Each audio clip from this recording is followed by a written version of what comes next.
Before starting this video, इस video में spoilers हो सकते हैं, तो अगर स्पॉइल हो जाओ मेरी गलती नहीं है। तो Boruto chapter 67 is titled nuisance and cover page पे है कोड विदाउट लिमिटर्स। तो चैप्टर स्टार्ट होता है वहीं से जहाँ पे पिछला चैप्टर एंड हुआ था, जब आमाडो को कोड मारने वाला रहता है उसी पैनल से। वहीं पे आमाडो अपना 5000 IQ यूज करता है एंड आमाडो ईडा से कुछ कहता है कावाकी के बारे में। एंड यहाँ पे पूरा कन्वर्सेशन तो मैं तुम्हें नहीं बताऊंगा, बट बेसिकली यहाँ पे आमाडो ईडा से यही कहता है जो शिकामारू ने ईडा से कहा था कि अगर तुम्हें कावाकी चाहिए तो ईडा के लिए यहाँ पे सबसे अच्छा ऑप्शन यही होगा कि वो कोनोहा के साथ एलाई करे अपने आप को। सेम यही बात आमाडो भी ईडा से कहता है, but in a more convincing way. वहीं पे कोड आमाडो की बात को काटते हुए ईडा से कह रहा होता है कि आमाडो के बात पे भरोसा ना करने। एंड जब भी कावाकी पे बात आती है तो ईडा गोस क्रेजी। तो वहीं पे ईडा कोड को कहती है कि शट अप, मैं यहाँ पे बात कर रही हूँ आमाडो से, तो मुझे बात करने दो। एंड वहीं पे कोड वापस बात को काटते हुए कहता है और वो वापस ट्राई करता है आमाडो को मारने का। वहीं पे ईडा डेमन को बोलती है कि कोड को रोकने को, एंड डेमन कोड को रोकता है। तभी कोड डेमन पे फुल किलिंग इंटेंट के साथ अटैक करता है, जिसकी वजह से डेमन का एबिलिटी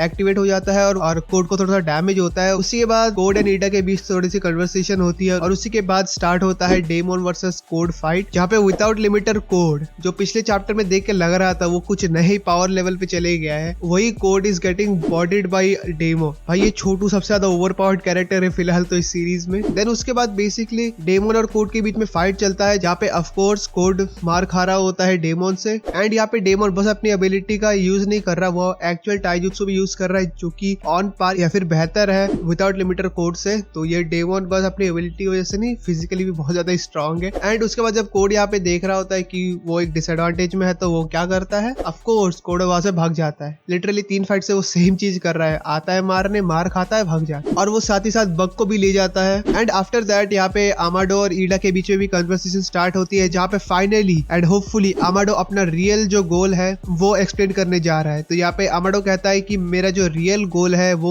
कंप्लीटली डिफरेंट है। एंड वो स्पेसिफिकली कहता है कि जो भी उसका रियल गोल है उसे अचीव करने के लिए उसे कावाकी का कारमा चाहिए। और वो ईडा से कहता है कि बहुत ही लंबी स्टोरी है एंड वो ये गोल कोनोहा के साथ भी शेयर करना चाहता है। एंड आमाडो कहता है कि सबसे अच्छा होगा कि अगर मैं तुम्हें और कोनोहा को साथ ही में एक्सप्लेन करूं व्हाट इज माय ट्रू गोल। तो ऐसा लग रहा है शायद से ईडा ने आमाडो का एंड शिकामारू का ऑफर एक्सेप्ट कर लिया है कोनोहा ज्वाइन करने का, to get close to Kawaki. And वहीं पे आमाडो रिवील करता है कि जैसा डेल्टा की बॉडी में भी कुछ एक कमांड टाइप का था जिसके यूज से वो डेल्टा को कभी भी शट डाउन कर सकता था, सेम वैसा ही एक फीचर कावाकी के अंदर भी इंस्टॉल्ड है। एंड वो कावाकी को भी किसी मोमेंट भी शट डाउन कर सकता है अगर उसको ऐसा जरूरत पड़ा तो। एंड चैप्टर के एंडिंग में जब कोड रिट्रीट कर लेता है एंड उसी के बाद कोड वहाँ पे रो रहा होता है कह के कि इट्स ऑल कावाकी's फॉल्ट, सब उसकी गलती है। और उससे कावाकी से इतना नफरत है बिकॉज कावाकी लेजिटिमेट वेसल था इशिकी का एंड वो नहीं था, तो उसको पहले से ही कावाकी से नफरत थी बिकॉज ऑफ दिस रीजन। और अभी उसको एक और रीजन मिल गया, ईडा ने उसे बिट्रे कर दिया कावाकी के लिए एंड उसका रिवेंज का मौका भी गया also because of Kawaki. Then like वो गुस्से में रेज करते हुए कह रहा होता है कि वो सबको मार डालेगा, he will kill the होकागे,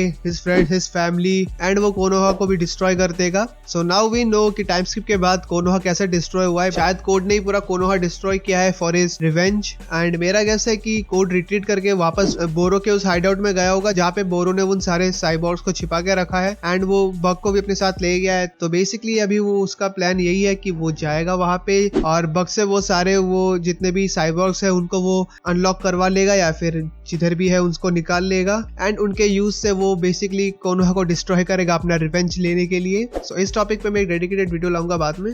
so basically यही था चैप्टर 71 का स्पॉयलर्स। एंड चैप्टर 71 के बाद बोरुतो मांगा 1 मंथ के ब्रेक में जा रहा है, तो जुलाई को कोई भी चैप्टर नहीं आएगा। नेक्स्ट चैप्टर आएगा वो आएगा अगस्त में। तो मे भी हो सकता है कि इस 1 मंथ ब्रेक के बाद हमें टाइम स्किप देखने को मिला। So fingers crossed and I will see you guys in the next one. Peace out.